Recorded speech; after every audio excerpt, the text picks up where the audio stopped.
What up, what up, what up? You know what it is. It's another episode of Why I Trust the Bus Driver, your man, Big Fees. You know, I have doing my thing in the music industry, you know what I'm saying? And I go up and down the East Coast to the West Coast, just down south, wherever I need to go to talk to my industry friends. I built some great relationships in this business over the last 12 years on my pursuit, on my dream, on my grind to try to break into this game. And this is a brother that I met probably about 12 years ago when I first started.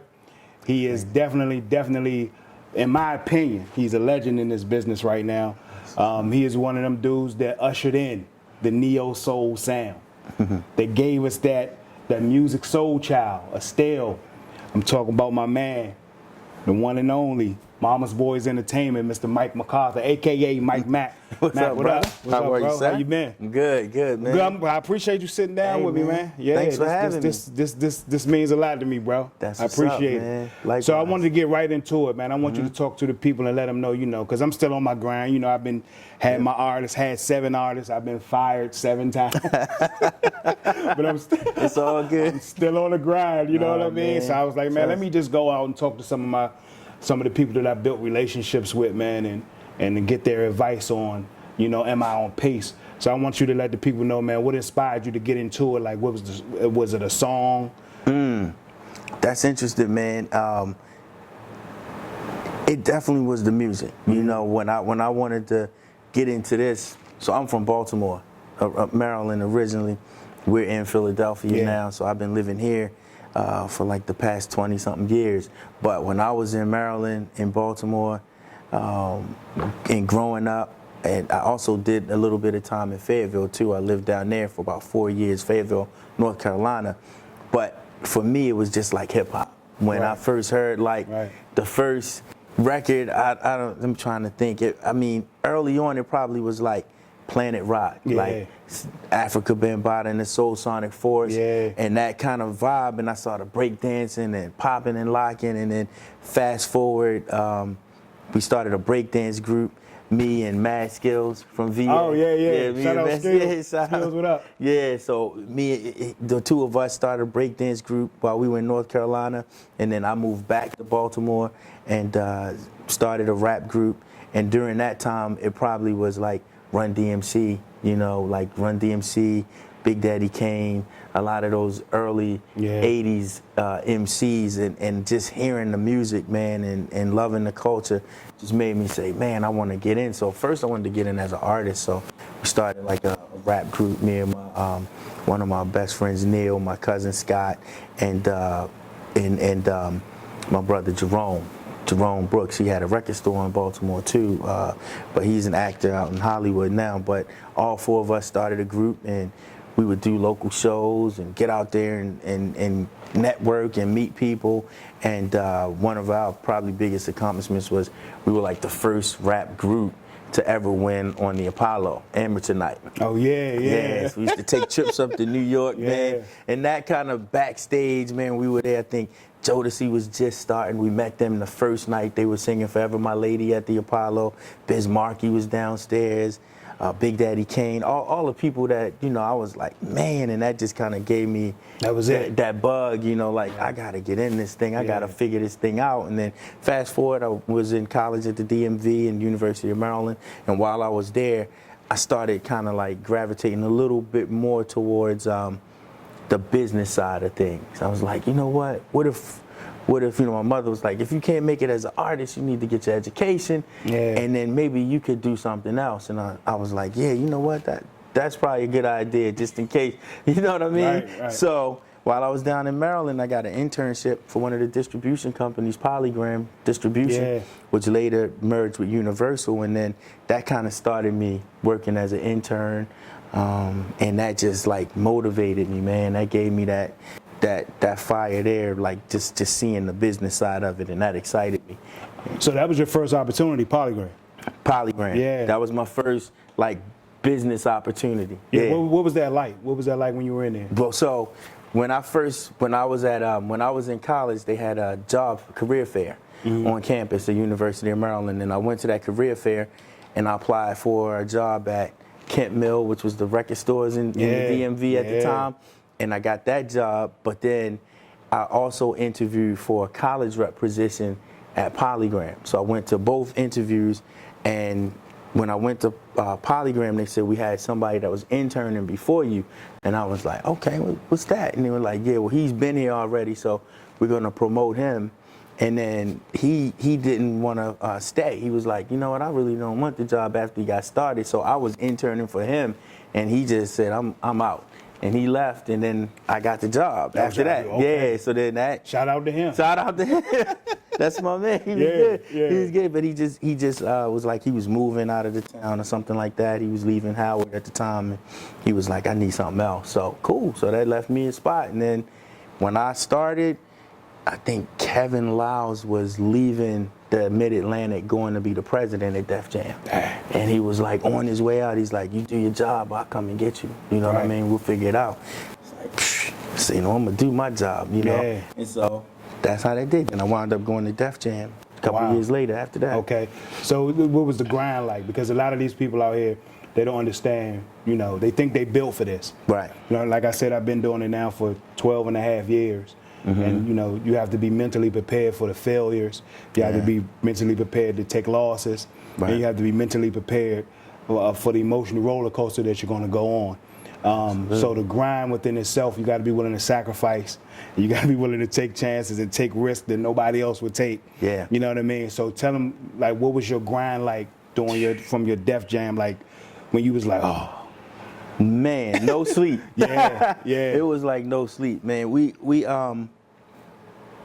I mean, at Def Jam, it was once I got to Def Jam, I really got a full taste of like the music business. Right. In the distribution side, I was more sales and marketing. So I'm dealing with the stores at the time. There was like a lot of record stores, you know. Right. So I was a sales rep, and then coming up with marketing campaigns for the artists as they would kind of pass through.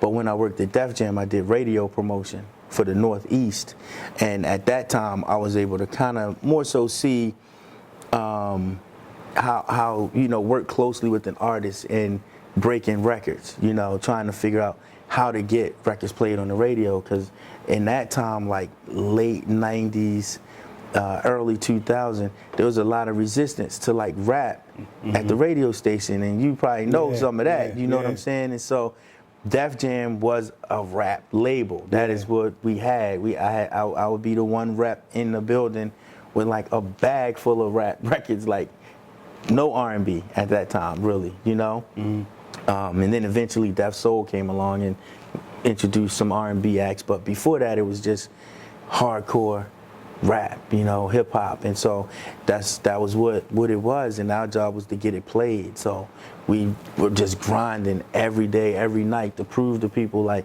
Jay-Z is not somebody that you just play on Friday and Saturday night after midnight or 10 o'clock. Like, here's somebody that can make a record that should be played all throughout the day. Exactly. You know, and the staff, they were relentless. Like, just like, nah, we're not taking no for an answer. Def Jam was going hard. We not. I remember that. Yeah, we had to figure it out. Def Jam would be downstairs like this, like, you know how you get before me? We here. Need you to hear this. So that grind was like 24/7. Your phone will ring.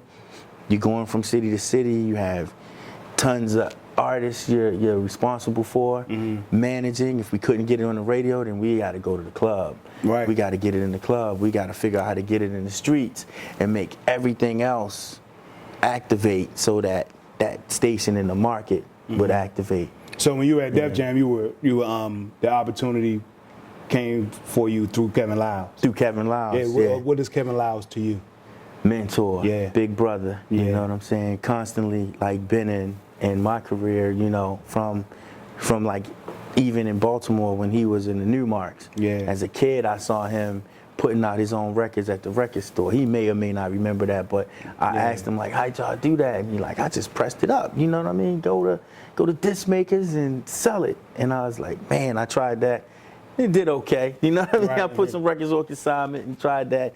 But later when I got to Def Jam, he called him and then another young lady that was working at Def Jam at the time, Suzanne Burge.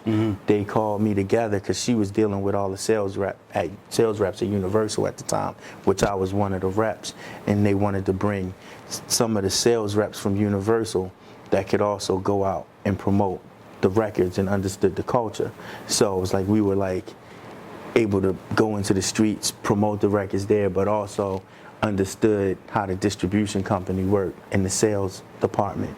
And so then Kevin just constantly, you know, he's like always right there when I need him. You know, he'll call me and push me, you know, like, did you do this? You didn't do that. See, you should have did that too. And then I'm like, man, but you need that. You need somebody that's gonna not just give you that was a great job. Nah, you don't want that. You want, that was good, but it could have been better. Yeah, that was one of my biggest transitions when I started working at WPGC.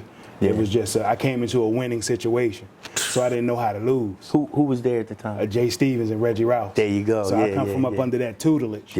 So I came into a winning situation. So I never knew how to lose because I came in winning. Exactly. And then once that was over, that's when the losing process started, and I was like, oh, so you appreciate the winning a lot more once you know how to lose. You know what I'm saying? So with that being said, being at Def Jam and it's an all rap label and you got to push rap songs, how did the whole Musiq Soul Child, neo soul movement come? If you were so into rap, how did you?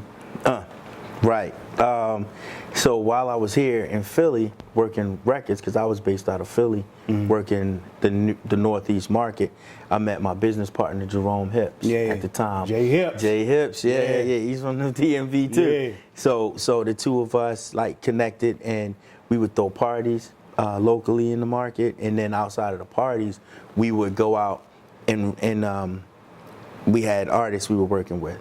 His sisters.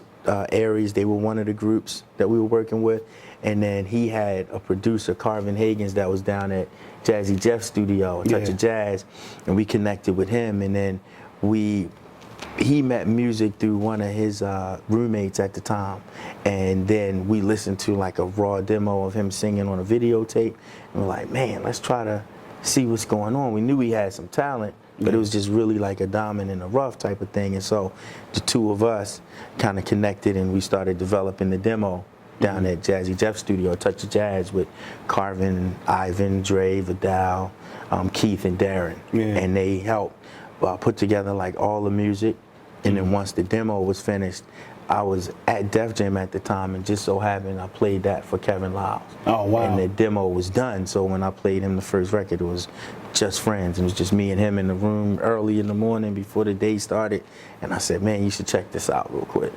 Boom, played it for him, and then that set it off, you know. And at that time, too, Jill Scott was taking off, and all of these artists were coming out of Philadelphia. They were either working mostly down at A Touch of Jazz, you know, at that time. So that neo soul movement came pretty much out of that studio.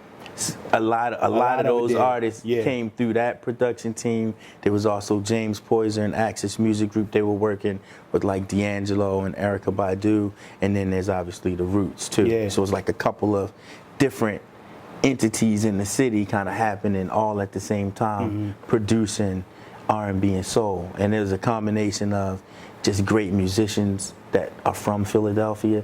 A lot of them come from the church, and they're like super talented. And you still see a lot of them today because they're like the #1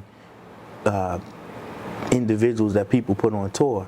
So like Adam Blackstone, he's like one of the music directors that's everywhere now to the stars, you know. Some of the early band members we put on, DJ Active, he's one of our clients currently still, but we put him on his first tour with Musiq, but now he DJs for Janet Jackson and the Bad Boy tour and all the big names, you know, and they work with everybody. So a lot of that came from that musicianship, and then the songwriters here. This is just like a rich legacy in Philadelphia from Gamble and Huff to then, and so that's how it all happened. And I don't think at the time, with music in particular, we looked at it more like hip hop too, because it had a certain kind of feeling that felt relevant to what everybody was going through. He was saying what people were living, you know, talking to you using the words and the music and things like that. So it still had that hip hop feel. So that's how it made sense, you know. So first record. So did you know he was gonna be that? Like, did you know it was gonna take off like that? Because When when music came, yeah, it was different. yeah, Like he was different. Like he was like, who is this dude? yeah. And then me being from DC, I felt the music. I was like, that sounds, the percussion. I was like, it sounds familiar. It was more. It wasn't go-go, but it reminded me of that raw band feeling. Yeah, and I was like, but then you guys took it. You took that raw band feeling, like the Roots, and but it was something different about music, like love and like I was like, what is this? I was like, it's familiar, but I don't know what it is, but it sounds familiar. Did you know it was going to take off like that? Once we heard Just Friends, because they had been working on the album for like about a year. Once we heard that particular song, we were like, that's how you come in the game. Yeah. It's different, you know? It was. And so we knew if people had a chance to hear it, it was going to cut through. You know what I'm saying? So that was like the introduction. You know, it was like, yeah, that's going to cut through. And we already knew Love was done too. So it was like. That joint. That's still one of my joints. Yeah, that whole album. I'm talking about, you know, when I'm trying to get sexy with my wife, I'm trying to tell you. Yeah, Alexa. Play Love. Music. There you go. I got to, baby. There you go. Yeah. Yep. So that's kind of, I think we had a feeling people were going to like it. Yeah. The reception that it did get was like, that's great. You know, that's a blessing. You know what I mean? But yeah, we figured it was going to cut through though. So was that the way you was trying to? Was that when Mama's Boy Entertainment was? You know, is that when you guys came together like, this is what we're gonna do? And did you model your? You know, you wanted to model your artists after that? Like, we're gonna go this route. We wanted to really like.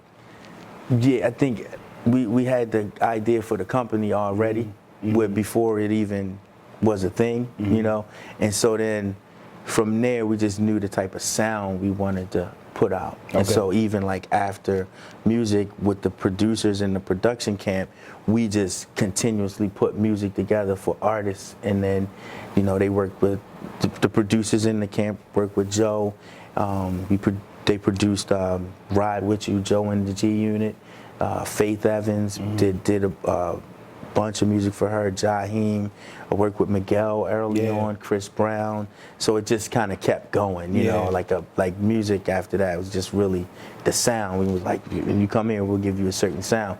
We didn't call it neo soul, you know. That's just somehow the industry gave it that term, right? Because it was like a new soul movement. Yeah. But for us, it was just like good music. Well, they had to, because it was just different and it was powerful. Yeah. So it was his own lane. You know what I mean? Yeah, absolutely. And I'm happy they named it that. You know, because that was powered by black people. There you go. You know what I'm saying? It's for the culture right there. Yeah, that was definitely for our culture. So I'm glad they named it that. Yeah. With that being said, with the music that we're used to, what do you think about the current state of music? Like, because where I come from, you know, working at WPGC, working at that radio station, was the most influential radio station in the country. Yeah, literally, absolutely. That station has been stamped by so many other people in the industry. Like, the reason why the DMV market is so big is because of that station. Right. I don't care what anybody says. So, recognizing a hit record is something that I can do involuntarily. Yes. That's how dope the station was. Yeah. So now, the current state of music now, from what we know, what do you think? Do you think those hit records that we know what is a hit record, do you think they compare to what they consider a hit record now? That's a good question. 2020 though, I'm going to say though, we do have some good music that's still out here right now. I find some good. MAck. Yeah. Listen. Listen. I listen to a little bit of everything. You know what I mean? Because I still have the hip hop side. So, you know, it's 2020. Like, what am I listening? I love Griselda. Griselda's hard. Yeah, oh yeah, oh listen, yeah. Griselda's hard. Yeah. You know. So you know, it's some stuff out here. So on that side, I love their sound and what they're doing out of Buffalo, and that's a place we never really heard from. Shout out Shout out Griselda. Griselda is heavy. Shout out King Conway the Machine, baby. Slim gets busy. Yeah, but, Benny the Butcher. I'm talking about, but West Side, but in the R&B space. In the R&B space, R&B what they space. consider R&B now. Yeah, but is it what you because now they consider Bruno Mars and I love Bruno Mars. Oh, me too. And I'm gonna tell you, yeah, Sam Smith and Adele. So yeah, where do we fit in there as far as black R&B? Like where are we? All right, so I have a couple thoughts on that too. But I love Bruno Mars, the songwriting for all of his records. That makes me feel great. Anderson .Paak, incredible music and artist. Bryson Tiller. Yeah. I like Bryson Tiller. Summer Walker. Yeah. And you know what? I didn't think that I was gonna be into the younger versions of the R&B. Yeah. But the two names you just named made me like it. Bryson Tiller and Summer Walker. Summer Walker album, dope, bro. Summer Walker's I'm sorry, bro. She dope, bro. It's crazy. Yeah, and I was talking, Easy. I was talking to Easy about something. I was like, bro, she dope, bro. Dope. Yeah, like so. Dope. And that's Snow what I mean. Allegra. Yeah. I don't know if you heard her. No, yeah, definitely. And there's another young lady that's coming out. She's on Rock Nation. Her name Nicole Buss. Oh yeah, I was gonna say Nicole Buss. Yeah, she's dope too. Love her too. There's some joints out there. Yeah. But do you think that what we know can fit in to what's going on right now? Yeah, it has to be. I think putting the songs together, yes. Musically, probably not. To some of the younger kids of today, because I don't know if you have to find that right marriage of what is going to impact and be urgent enough to get the hip hop culture of today mixed with the classic songwriting that we know from that era, and even before us, you know what I mean? Because you don't think we have a lane no more? You think ballads are over with? No, I don't. I don't think ballads are over. Yeah. I don't think ballads are over. There's always we from the ballad era. Yes, that's what I mean. That's our era. Yeah. So is the ballad era dead?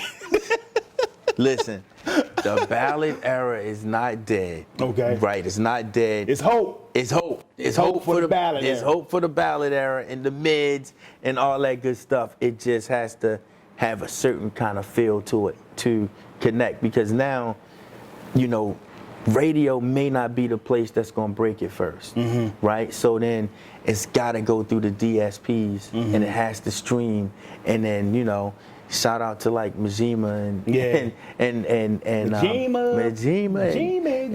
all the good folks at Apple Music and all the playlisting that's happening, that's giving us a chance to be introduced to new artists and music like that, because that's what we need. We need more of that to happen, and I feel like it's cyclical. It's gonna come back like in a heavier way, because we're getting a lot closer now, especially with everything that's going on. Yeah, I feel like people have slowed down a little, and they might listen a little more, and then they can. I think be time for some love, and you know what I mean. I agree with you totally. I think that if we can get a Summer Walker or to do a ballad. Yeah. Or her.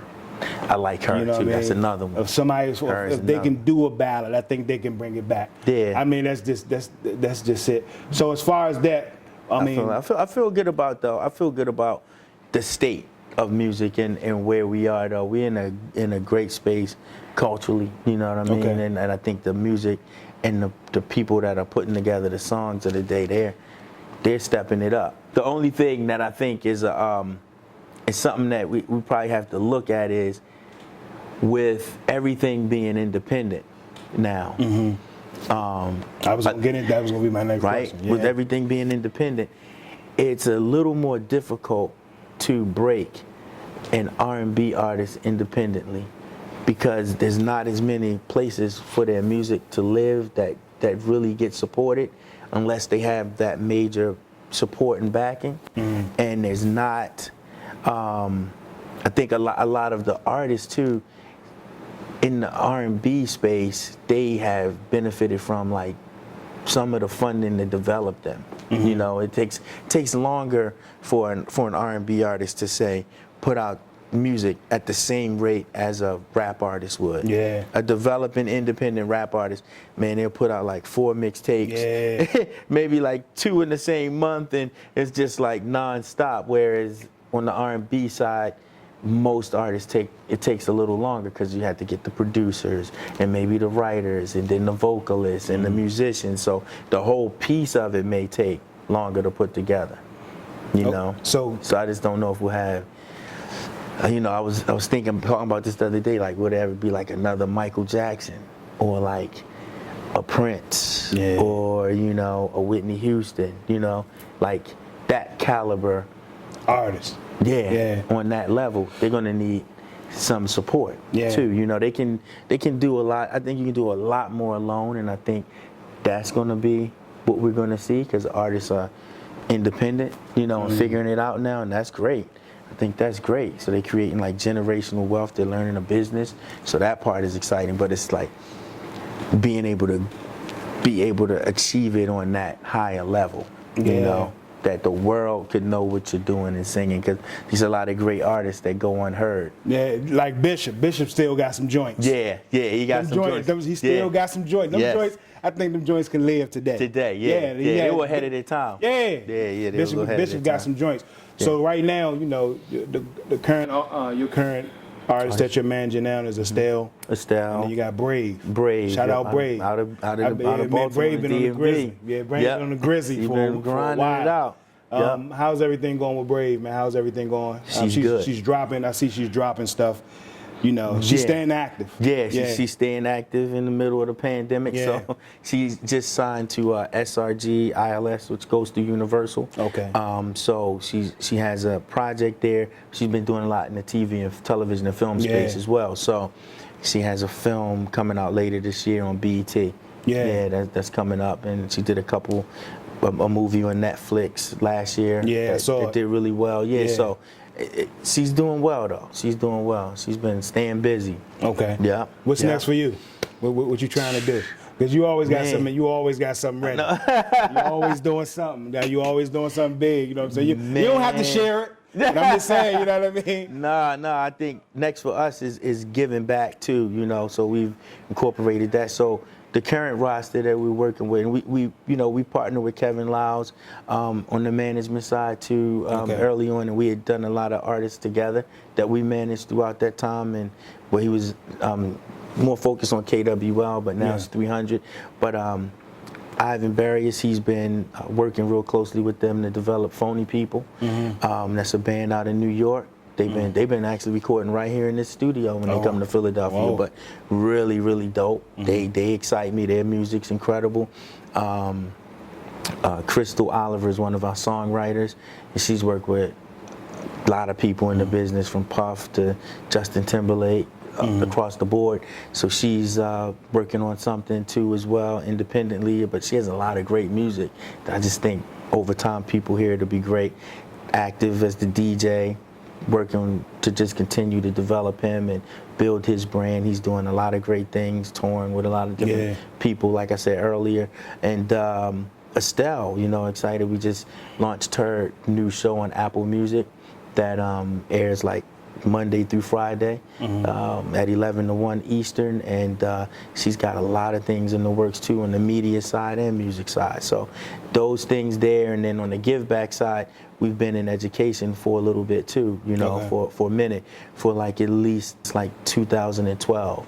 We launched a nonprofit called Dash, Destined to Achieve Successful Heights, and that was born out of when my father passed. The pastor was like, "There's a day you're born, there's a day you die, and in the middle is the dash." And then my business partner Jerome, he went to a funeral and heard the same thing. We came back, we said, "Oh, let's start a program," and we started out of our studio at the time, and we would bring in executives and different people to teach young kids about the career opportunities in entertainment. Because there was no program. But fast forward now, you have universities that have really great programs. I'm actually a professor at Rowan University as well, so I teach the music business over there. And you heard that? Professor MAck. Professor MAck. Absolutely. So we've been really focusing on that and teaching the next generation how to what we know, what we learned along the way, but how to be better in this environment and just really think, you know. So we work with the Philadelphia School District, Baltimore School District, and Chester.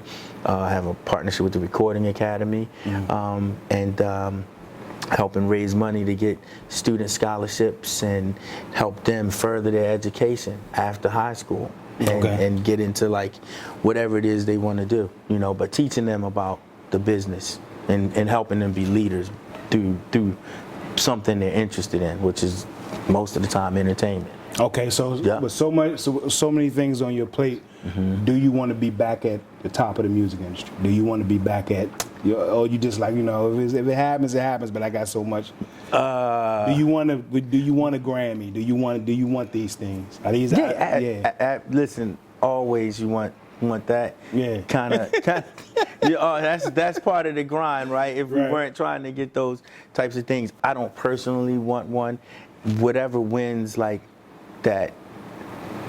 My clients and people that I'm working with, that they get, that's the win, you know. So for me, I'm more of like, the win would be just constantly knowing that behind the scenes there's a song that you put out that people love, you know, that they're gonna listen to 20 years from now, 30 years from now, you know. Like we get sample requests like crazy for stuff that we did then, and it's coming out on Kaylani or this act or that act, and I'm like, wow, that's interesting to be alive to see happen. You know what I'm saying? So that would be the goal, just to continue to put music out that people, you know, live to, you know, things that just fit all different occasions. So that's the only thing, man. That's really it. Just music, great music. Great music. Music is the star. Yeah, that's it. That's it. The music is the first and foremost. We're not worried about how many likes on social media and being the king of the hill. Nah, just like music that people love. That's it. So knowing the grind, knowing my story, knowing what I've been through, knowing I'm keep going, am I on pace? Absolutely. Explain that to let the people know. Am I on pace? As long as you didn't give up, you on pace. That's it. You know what I'm saying? Every failure is more like a lesson. Yeah. You know what I'm saying? So everything that you look at as a failure is not really. It's just something that now you have to adjust to it. You know, and that's part of being an entrepreneur too. You know, you have to figure out how to make it work when it, and then how to sustain it when it's at a high level, how to make it work when it's in the middle ground, and then when it's just completely flat, busted, how to get it back up and pick it up together, and get it back on the right track. So that's what it is. I think definitely on pace. You know what I mean? Like all it takes is one big win. Yeah, that's it. And the 7 other things, you don't even worry about it. You only gotta be right. That's it. You gotta be right one time, bro. Man. That's it. That's all it takes. Yeah. That's all it takes, and it's a life-changing moment, man. It's surreal when you're in it. You know, because everybody will be like, "Oh man, this is da da da da da," and you're like, "What? Just something we was doing in the basement." You know. So but you on pace. You on pace, brother. I just gotta ask you though, why trust the bus driver? What is the name? The name, yeah. Well, see, after radio was over, I needed a job. You know, I needed a job. Yeah. So the fun was over. The winning was over. So that's why I was like, when I took it's time for me to take a L. Because when you're in radio, you're on a level of entertainment. Right. So I'm winning in radio. Right. When Jay and Reggie left, the whole radio station changed. All those free meals and all that smoothing. All the fun was deflated. The fun was gone when they left. When they left CBS Radio, when they left WPGC, it was just wasn't the same. So I needed a job. All of us did. So I went and applied to be a bus driver. But in the whole time I applied to be a bus driver, I put the plan together. I was like, well, hey, I'll get a job, but I got to work on my career. Right. So I've been driving the bus for 12 years, managing artists, grinding in the business with this 9 to 5. Got it. So that's why I'm bringing the people to let them know. Right. You know, you see a lot of posts and everything. You see people winning. You don't actually see the grind. You never see the grind. I'm showing them the grind. Yeah. Oh, he got a job and he's doing that? Yeah. Right. how is it he a bus driver? How you know MAck? This Right. is how I know MAck. Got you. I built my relationships throughout the years driving the bus. So I'm making all, if I can make all this happen behind the wheel of the bus, I'm inspiring people to make it happen while they're behind the counter at Walmart or behind the counter at Target or they in the dentist's office. He has a job, but he's still going for his dreams. That's it. That's what this is about. It's about inspiring, especially our people. I love it. It's about inspiring our people to say, hey, especially during a time like this, we need to step our game up. Yeah. It's time to stop talking about buying back the block and actually doing something to make it happen. Right. So they can see they can see my obstacles of how do I get through my 9 to 5 and still travel and talk to these people and still in search of my 8th artist, and I feel like I can walk across a Grammy stage and I'm saying, hey, why not show them? Right. So why trust a bus driver? You know, why would you trust a bus driver with your music career? Oh, because of the people that the bus driver is connected to. The bus driver meets everybody. Yeah, you know what I mean? So all the time. I got a lot of dope relationships in this business, and you say I'm on pace, I'm still on pace. Thank you very much.